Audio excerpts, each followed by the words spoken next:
Hi guys, Samsung Galaxy S23 നവംബറിൻ്റെ security patch update വന്നിട്ടുണ്ട്. പിന്നെ ഇതിൻ്റെ സൈസ് നോക്കുകയെന്ന് വെച്ചാൽ 576.24 MB ആണ്. പിന്നെ ഇവിടെ ഒരു കാര്യം ശ്രദ്ധിച്ചു ഞങ്ങൾ, after updating you will not be able to downgrade to the old software because of updates to the security policy. എന്തായാലും ഈ അപ്ഡേറ്റ് ചെയ്ത് കഴിഞ്ഞാൽ ഇനി നിങ്ങൾക്ക് ഡൗൺഗ്രേഡ് ചെയ്യാൻ പറ്റില്ല. എന്തായാലും ഞാൻ ഇതിൽ ഈ അപ്ഡേറ്റ് ചെയ്തതിന് ശേഷം ഞാൻ CPU ത്രോട്ട്ലിംഗ് ടെസ്റ്റ് ചെയ്ത് നോക്കി. അപ്ഡേറ്റ് ചെയ്യേണ്ടി വരുമ്പോൾ അപ്ഡേറ്റ് ചെയ്ത് കഴിഞ്ഞിട്ടും അതേമാതിരി ആറ്റിറ്റ്യൂഡ് സ്കോറും ചെക്ക് ചെയ്ത് നോക്കി, ഗീഗ് ബെഞ്ച് സ്കോറും ചെക്ക് ചെയ്ത് നോക്കി. അതൊക്കെ ഇന്നത്തെ വീഡിയോ നമുക്ക് ഡീറ്റെയിൽ ആയിട്ട് എക്സ്പ്ലെയിൻ ചെയ്യാം. പക്ഷേ ഒരു 7 ദിവസം എനിക്ക് ടൈം വേണം. ഇതിൻ്റെ ക്യാമറ ക്വാളിറ്റി ഇമ്പ്രൂവ് ആയിട്ടുണ്ടോ, അതോ ഡൗൺഗ്രേഡ് ആയിട്ടുണ്ടോ, ഗ്രീൻ ലൈൻ ഇഷ്യൂ വല്ലതും ഉണ്ടോ, അതേമാതിരി പെർഫോമൻസ് ഇങ്ങനെയുണ്ട്, അതേമാതിരി ബാറ്ററി ഇങ്ങനെയുണ്ട്, എല്ലാം ഞാൻ ഡീറ്റെയിൽ ആയിട്ട് ഒരാഴ്ച കഴിഞ്ഞിട്ട് ഡീറ്റെയിൽ ആയിട്ട് ഒരു വീഡിയോ ഉണ്ടാക്കുന്നതാണ്. അതുകൊണ്ട് നിങ്ങൾ ഇതുവരെയും എൻ്റെ വീഡിയോ ചാനൽ സബ്സ്ക്രൈബ് ചെയ്തിട്ടില്ലെങ്കിൽ ഒന്ന് സബ്സ്ക്രൈബ് ചെയ്യുക. പിന്നെ നിങ്ങൾക്ക് ഈ വീഡിയോ കണ്ടിട്ട് യൂസ്ഫുൾ തോന്നുകയാണെങ്കിൽ മാത്രം ഈ വീഡിയോ ഒന്ന് ലൈക്ക് ചെയ്യുക. അപ്പോൾ നമുക്ക് തുടങ്ങാം. ഇപ്പോൾ ഈ ഗീഗ് ബെഞ്ച് സ്കോറും ആറ്റിറ്റ്യൂഡ് സ്കോറും after the update and before the update കാണിച്ചാറുണ്ടാകുമ്പോൾ എനിക്കൊരു കാര്യം പറയാനുണ്ട്. എനിക്ക് വലിയ വിശ്വാസമൊന്നുമില്ല ഈ ഗീഗ് ബെഞ്ച് സ്കോറും ആറ്റിറ്റ്യൂഡ് സ്കോറും. പക്ഷേ കുറേ പേർക്ക് ഇതിൽ ഇൻട്രസ്റ്റഡ് ആണ്, അതുകൊണ്ടാണ് ഞാൻ കാണിച്ചു തരുന്നത്. ഞാൻ വിശ്വസിക്കുന്നത് റിയൽ ലൈഫ് പെർഫോമൻസിലാണ്. അതെന്തായാലും ഞാൻ 7 ദിവസം കഴിഞ്ഞിട്ട് ഡീറ്റെയിൽ ആയിട്ട് ഒരു വീഡിയോ ഇടുന്നതാണ്. അപ്പോൾ എന്തായാലും നമുക്ക് ഗീഗ് ബെഞ്ച് സ്കോറും ആറ്റിറ്റ്യൂഡ് സ്കോറും ഒക്കെ നോക്കാം.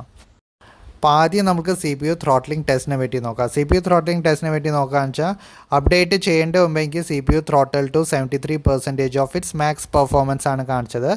അതേമാതിരി അപ്ഡേറ്റ് ചെയ്തതിന് ശേഷം CPU throttle to 71% of its max performance ആണ് കാണിക്കുന്നത്. അപ്പം അധികം വലിയ വ്യത്യാസമൊന്നും വന്നിട്ടില്ല. അടുത്ത് നമുക്ക് ആറ്റിറ്റ്യൂഡ് സ്കോർ നോക്കാം. ആറ്റിറ്റ്യൂഡ് സ്കോറിനെ പറ്റി നോക്കുകയെന്ന് വെച്ചാൽ അപ്ഡേറ്റ് ചെയ്യേണ്ട മുമ്പ് എനിക്ക് 13,46,987 ആയിരുന്നു സ്കോർ വന്നിരുന്നത്. അതേമാതിരി അപ്ഡേറ്റ് ചെയ്തതിന് ശേഷം 14,32,290 ആയിരുന്നു സ്കോർ കാണിക്കുന്നത്. അപ്പോൾ ആറ്റിറ്റ്യൂഡ് സ്കോർ എന്തായാലും ഇമ്പ്രൂവ് ആയിട്ടുണ്ട് S23 ആഫ്റ്റർ ദ അപ്ഡേറ്റ്.